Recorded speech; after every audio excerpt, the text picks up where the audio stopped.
So it's winter, kind of. It's arrived most places now. Is a little slow on the uptake this year.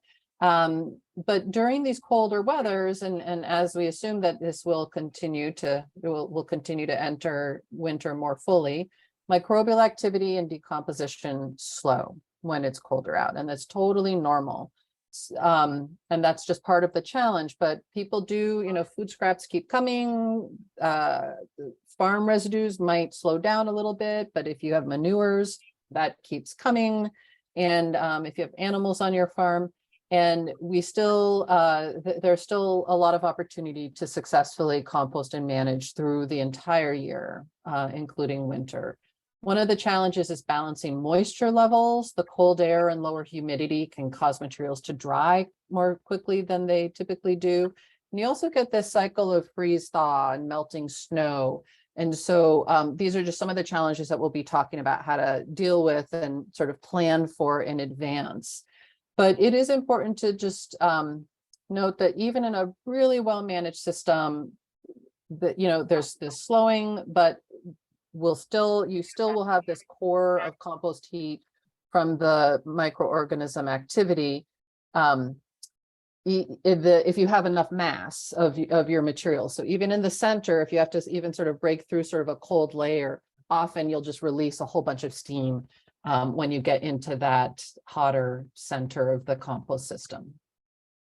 And this is just a picture of windrows in a snowy field, which may look like some of your systems at some point.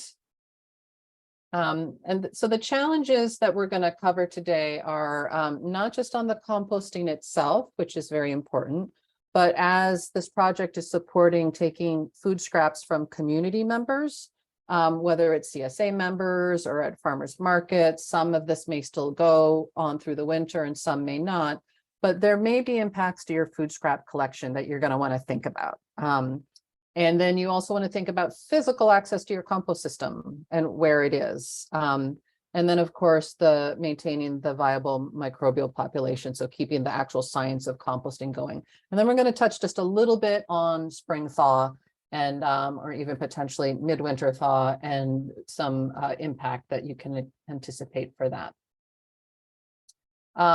So we also want to just be really clear that in terms of the community aspect of it, the first question for you all to think about is, are you going to keep taking food scraps from your community? For some farmers, that might make a lot of sense, and for others, it may not. It depends on your system, your community needs, and also what other feedstocks you're going to be managing and where you're, like, the physical location of your compost system. We're going to get into all of those details, but I just wanted to frame this conversation up front of, like, it's totally fine if it doesn't make sense for your farm to continue taking food scraps from your community.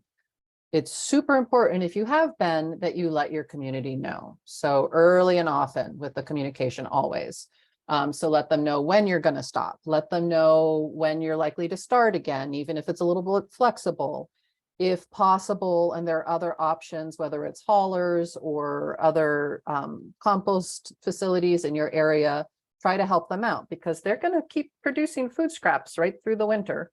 And then some of the tips that we'll be going over, often, even if folks end up stopping taking food scraps from your community, you might have your own food scraps that you're going to be putting into your own system. And so you may want to think about some of these tips for how to continue to manage that. And then if you are considering or if you are going to continue taking food scraps from your community, really look over your collection system. What works in the heat of summer may not be what works in the dead of winter. So think about the when, the where, the how. Are you going to wash buckets, or are you going to ask your community members to do that for the winter? What are you set up for? And then we'll get into compost system and management changes as well for the winter. Those of you who work with me know that I'm big on communication. So there's an extra communication slide in here. So things that might change that you would need to make sure your community knows are any changes in collection, like drop-off days, logistics, Are they going to go to your barn instead of your CSA stand or farmer's market or farm stand? The washing of the buckets, we've already touched on. I already touched on that just briefly, but you know, we have one farmer partner who was washing buckets and doing a bucket swap, and then thought like, I can't do this when it's really cold in the middle of the winter. I don't have hot water.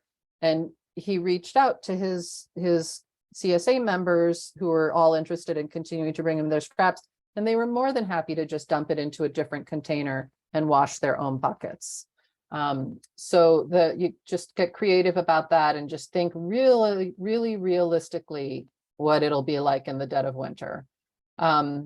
It's also good to think about a notification system. If they are like your regular CSA members, you likely already have some kind of communication system set up, but there may be disruptions due to a pending storm, or really inclement weather, or if you're out of town, or you know, a whole variety of things. So if there's you need a way to just let people know what to expect, and if there's going to be a pause in any of this. And then it's often helpful to have extra collection buckets available if needed that you can send home with folks, or to just have smaller collections maybe at the end of your driveway instead of having them drive onto your farm, if that's what's been happening.